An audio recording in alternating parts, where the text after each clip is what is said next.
മലയാളിയുടെ പുതിയ വീഡിയോയിലേക്ക് ഏവർക്കും സ്വാഗതം. നിയമസഭാ തെരഞ്ഞെടുപ്പുമായി ബന്ധപ്പെട്ട ഫലപ്രവചനത്തിലും ഇത്തവണ നമ്മൾ വിശകലനം ചെയ്യുന്നത് പത്തനംതിട്ട, ആലപ്പുഴ ജില്ലകളാണ്. പത്തനംതിട്ട ജില്ലയിലെ ആദ്യ മണ്ഡലം തിരുവല്ല. കഴിഞ്ഞ 3 തെരഞ്ഞെടുപ്പുകളിലായി ഇടതുപക്ഷം ജയിച്ചു വരുന്ന മണ്ഡലമാണിത്. ഇടതുപക്ഷത്തിൻ്റെയും UDFിൻ്റെയും വോട്ടുകളിൽ ഗണ്യമായ കുറവ് അനുഭവപ്പെടുന്നുണ്ട്. 50% 2011 LDFിന് ഇപ്പോൾ 44.56% മാത്രമേ ഉള്ളൂ. അതുപോലെ തന്നെ UDFിന് 41.5% ഉണ്ടായിരുന്നത് ഇപ്പോൾ 36.37%. രണ്ട് മുന്നണികൾക്കും വോട്ട് കുറയുന്നതായിട്ടാണ് ഫലത്തിൽ കാണുന്നത്. എന്തുതന്നെയായിരുന്നു കഴിഞ്ഞ തവണ കുറച്ച് വോട്ട് കുറഞ്ഞെങ്കിൽ പോലും ഇത്തവണ LDF തന്നെ 3-4% വോട്ടുകളുടെ ഭൂരിപക്ഷത്തിൽ മണ്ഡലം നിലനിർത്താനാണ് സാധ്യത. LDFിന് 45% വോട്ടും UDFിന് 41% വോട്ടും NDAക്ക് 14% വോട്ടുകൾ കിട്ടുമെന്ന് ഞങ്ങൾ പ്രതീക്ഷിക്കുന്നത്. ഏതാണ്ട് 3 മുതൽ 4 വരെ ശതമാനം വോട്ടുകൾക്ക് LDF തിരുവല്ല മണ്ഡലം നിലനിർത്തും. അടുത്ത മണ്ഡലം റാന്നിയാണ്. റാന്നിയും കഴിഞ്ഞ 3 തവണയായി ഇടതുപക്ഷം തന്നെ ജയിച്ചു വരുന്ന മണ്ഡലമാണ്.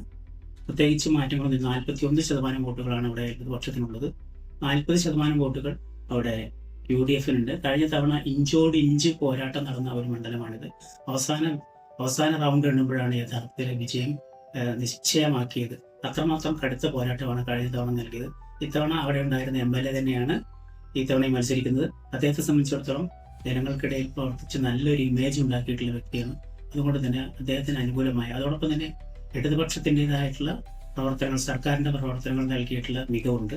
ഇതെല്ലാം ചേർത്ത് ഇടതുപക്ഷത്തിന് കൂടുതൽ മേൽക്കൈ ഇത്തവണ ലഭിക്കും എന്നാണ് കരുതുന്നത്.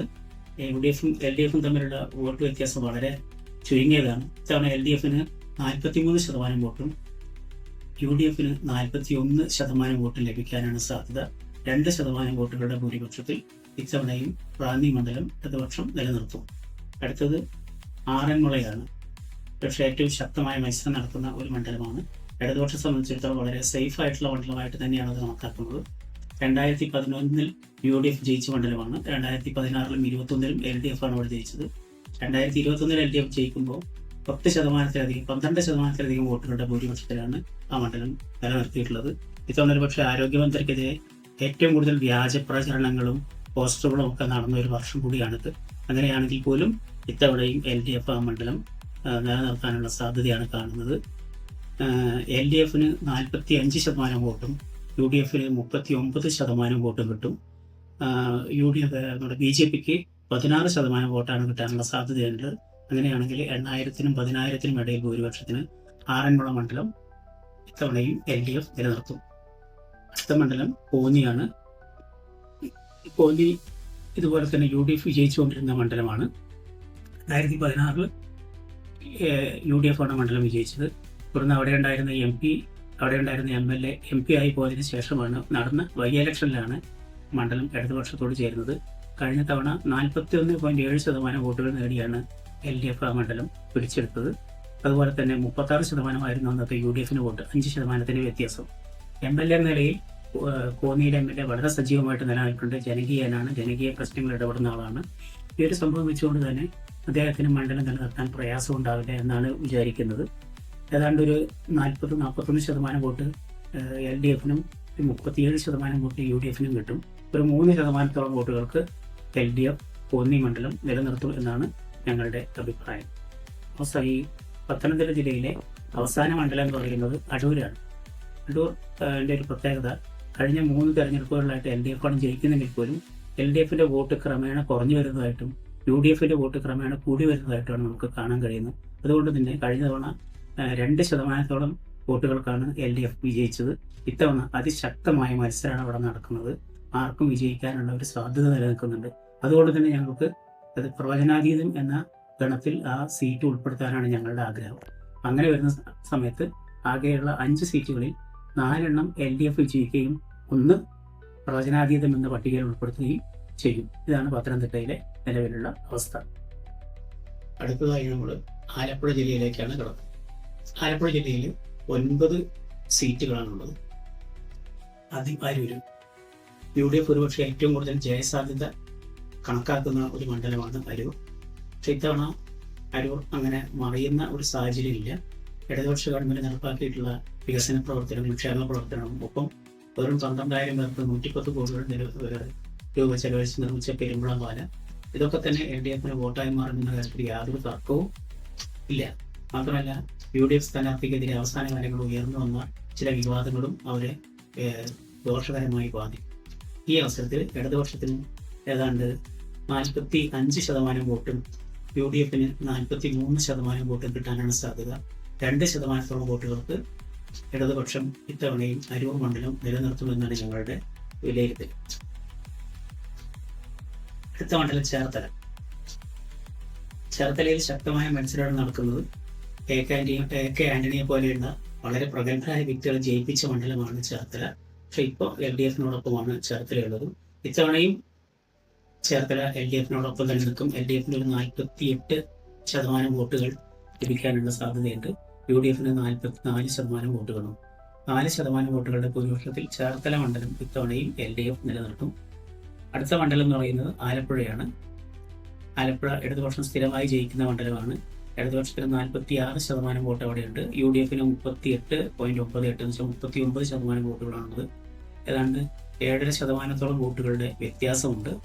ആലപ്പുഴ കമ്മ്യൂണിസ്റ്റ് പാർട്ടിയുടെയൊക്കെ ശക്തി കേന്ദ്രമായതുകൊണ്ട് അവിടെ ഒരു മാറ്റം ഇത്തവണ പ്രതീക്ഷിക്കുന്നില്ല. എന്നാൽ ന്യൂനപക്ഷ ഏകീകരണം കുറച്ച് ശക്തമായി നടക്കാൻ സാധ്യതയുള്ള ഒരു മണ്ഡലമാണ്. തിരിച്ചും ഒരു ഏകീകരണം നടക്കാനുള്ള സാധ്യത നമ്മൾ തള്ളിക്കളയുന്നില്ല. ഈ സാഹചര്യത്തിൽ ഇടതുപക്ഷത്തിന് ഏതാണ്ട് നമുക്ക് ഇത്തവണ പ്രതീക്ഷിക്കുന്നത് 43% വോട്ടുകൾ കിട്ടുമെന്നുള്ളതാണ്. UDFന് 41% വോട്ടുകളാണ് ലഭിക്കാനുള്ള സാധ്യത. 2% വോട്ടുകളുടെ വ്യത്യാസത്തിൽ ഇത്തവണയും ആലപ്പുഴ മണ്ഡലം ഇടതുപക്ഷം നിലനിർത്തുമെന്നാണ് ഞങ്ങളുടെ വിലയിരുത്തൽ. അടുത്ത അമ്പലപ്പുഴ. ഈ സംസ്ഥാന തെരഞ്ഞെടുപ്പിൽ ഏറ്റവും കൂടുതൽ ശ്രദ്ധയാകർഷിക്കുന്ന ഒരു മണ്ഡലമാണ് അമ്പലപ്പുഴ. CPM MLAയും മന്ത്രിയുമൊക്കെ ആയിരുന്ന G. സുധാകരൻ കോൺഗ്രസ് പിന്തുണയോടുകൂടെ മത്സരിക്കുന്നതാണ് അവിടെ ഇത്ര ശ്രദ്ധാകേന്ദ്രമാകാനുള്ള കാരണം. BJPയുടെയും മറ്റ് വിവിധ ജാതിമത സംഘടനകളുടെയും പിന്തുണ ഉറപ്പാക്കിക്കൊണ്ട് വിജയിക്കുമെന്നുള്ള രീതിയിൽ മുന്നോട്ട് പോവുകയാണ് G. സുധാകരൻ. എന്നാൽ അതേസമയം തന്നെ അദ്ദേഹത്തിനെതിരായിട്ടുള്ള നിരവധി ഘടകങ്ങൾ അവിടെ പ്രവർത്തിക്കുന്നുണ്ട്. ന്യൂനപക്ഷ ഏകീകരണം ശക്തമായി നടത്താൻ അദ്ദേഹം ഉൾപ്പെടെയുള്ളവർ ശ്രമിക്കുമ്പോൾ അതിനെതിരായിട്ടുള്ള മറ്റൊരു വികാരവും അമ്പലപ്പുഴ മണ്ഡലത്തിൽ നടക്കുന്നുണ്ട്. മറ്റൊരു കാരണം, ഇതുവരെ കോൺഗ്രസ് നേതാവായിരുന്ന ആളാണ് ഇത്തവണത്തെ അവിടുത്തെ BJP സ്ഥാനാർത്ഥി. അതുകൊണ്ട് തന്നെ ഇന്നലെ വരെ കോൺഗ്രസിനെ ചീത്ത പറഞ്ഞ് നടന്നിരുന്ന, തെറിവിളിച്ച് നടന്നിരുന്ന സുധാകരനെ പോലെയുള്ള ഒരാളെ പിന്തുണയ്ക്കുന്നതിൽ കോൺഗ്രസ്സുകാർക്കുള്ള എതിർപ്പ് കോൺഗ്രസ്സുകാരനായ BJP സ്ഥാനാർത്ഥിക്ക് വോട്ട് ചെയ്യുന്നതിലൂടെ ഉണ്ടാകും എന്ന് തന്നെയാണ് വിലയിരുത്തൽ. അങ്ങനെ വരുന്ന സമയത്ത് ചെറിയ വോട്ടുകൾക്ക് ഇത്തവണ LDF ജയിക്കാനാണ് സാധ്യത. ഒരു 2% വോട്ടുകൾക്ക്, ചുരുക്കിയത് 2 മുതൽ 6 വരെ % വോട്ടുകൾക്ക് LDF അമ്പലപ്പുഴ നിലനിർത്തും എന്ന് തന്നെയാണ് ഞങ്ങളുടെ വിലയിരുത്തൽ. അടുത്തത് കുട്ടനാടാണ്.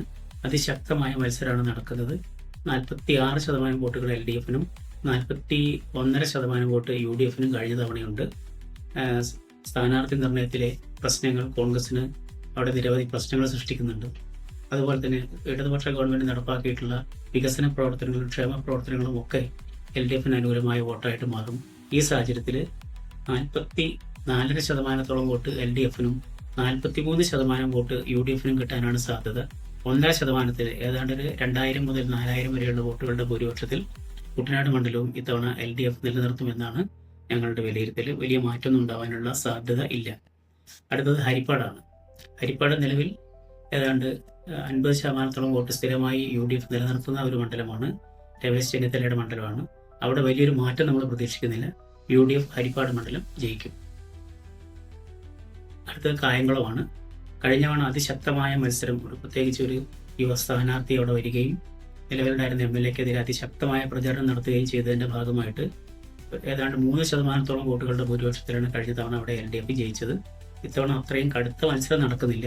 നേരത്തെ പറഞ്ഞ ക്ഷേമ പ്രവർത്തനങ്ങൾ, സർക്കാരിൻ്റെ പ്രവർത്തനമൊക്കെ ഇടതുപക്ഷത്തിന് അനുകൂലമായി വരുന്ന കാര്യമാണ്. അതുകൊണ്ട് തന്നെ ഇത്തവണ ഇടതുപക്ഷം ഒരു 5%-ലധികം വോട്ടുകളുടെ ഭൂരിപക്ഷത്തിൽ, അതായത് ഒരു 6000 മുതൽ 10000 വരെയുള്ള വോട്ടുകളുടെ ഭൂരിപക്ഷത്തിൽ ഇത്തവണയും കായംകുളം ഇടതുപക്ഷം നിലനിർത്തുമെന്നാണ് ഞങ്ങളുടെ വിലയിരുത്തൽ. മാവേലിക്കര. കഴിഞ്ഞ തെരഞ്ഞെടുപ്പുകളിലൊക്കെ ഇടതുപക്ഷം ജയിച്ചു വരുന്ന മണ്ഡലമാണ് മാവേലിക്കര. റിപ്പോർട്ടർ TV നടത്തിയിട്ടുള്ള MLAമാരെ വിലയിരുത്തലിൽ കേരളത്തിൽ 1ാം റാങ്ക് നേടിയിട്ടുള്ള MLA, CPM-ന്റെ MLA ഉള്ളത് അവിടെയാണ്. MLA കുറിച്ച് ജനങ്ങൾക്ക് വളരെ നല്ല അഭിപ്രായമാണ്. മാത്രമല്ല LDF-ന് അവിടെ 47-48% വോട്ടുകൾ സ്ഥിരമായി ലഭിക്കുന്നുണ്ട് എന്നുള്ളതുകൊണ്ട് തന്നെ അവിടെ ഒരു അട്ടിമറി പ്രതീക്ഷിക്കുന്നില്ല. ഒരു 8-10% വോട്ടുകളുടെ ഭൂരിപക്ഷത്തിൽ, ചുരുങ്ങിയത് 10% വോട്ടുകളുടെ ഭൂരിപക്ഷത്തിൽ, 10 മുതൽ 14 വരെ ശതമാനം വോട്ടുകളാണ് നമ്മൾ പ്രതീക്ഷിക്കുന്നത്. വോട്ടുകളുടെ ഭൂരിപക്ഷത്തിൽ മാവേലിക്കര ഇത്തവണയും ഇടതുപക്ഷം നിലനിർത്തും. അടുത്ത ചെങ്ങന്നൂർ. UDF-ന്റെ ഉരുക്കുകോട്ടയായിരുന്ന മണ്ഡലമാണ് ചെങ്ങന്നൂർ. PC വിഷ്ണുനാഥാണ് അവസാനമായി അവിടെ ജയിച്ച കോൺഗ്രസ് MLA.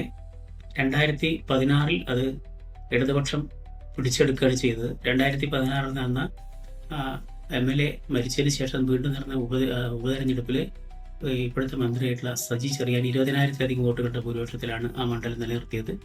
കഴിഞ്ഞ തെരഞ്ഞെടുപ്പിലും ഏതാണ്ട് 20%-ലധികം വോട്ടുകളുടെ ഭൂരിപക്ഷത്തിലാണ് ആ മണ്ഡലം സജി ചെറിയാൻ നിലനിർത്തത്. ഒരു തരത്തിലുള്ള വെല്ലുവിളിയും സജി ചെറിയാനെ സംബന്ധിച്ചിടത്തോളം ഇപ്പം നിലനിൽക്കുന്നില്ല. ഏതാണ്ട് 18 മുതൽ 22 വരെ ശതമാനം വോട്ടുകളുടെ ഭൂരിപക്ഷത്തിൽ സജി ചെറിയാൻ ചെങ്ങന്നൂർ നിലനിർത്തും എന്നാണ് ഞങ്ങളുടെ വിലയിരുത്തൽ. അവിടെ ആകെ 9 സീറ്റുകളാണുള്ളത്. അതിൽ 8 സീറ്റ് LDF-ഉം 1 സീറ്റ് UDF-ഉം നേടും. ഇതാണ് ആലപ്പുഴയിലെ ഇപ്പോഴത്തെ അവസ്ഥ. ഞങ്ങളുടെ കണക്ക് പ്രകാരം 9-ൽ 8-ഉം 1-ഉം എന്ന രീതിയിലായിരിക്കും.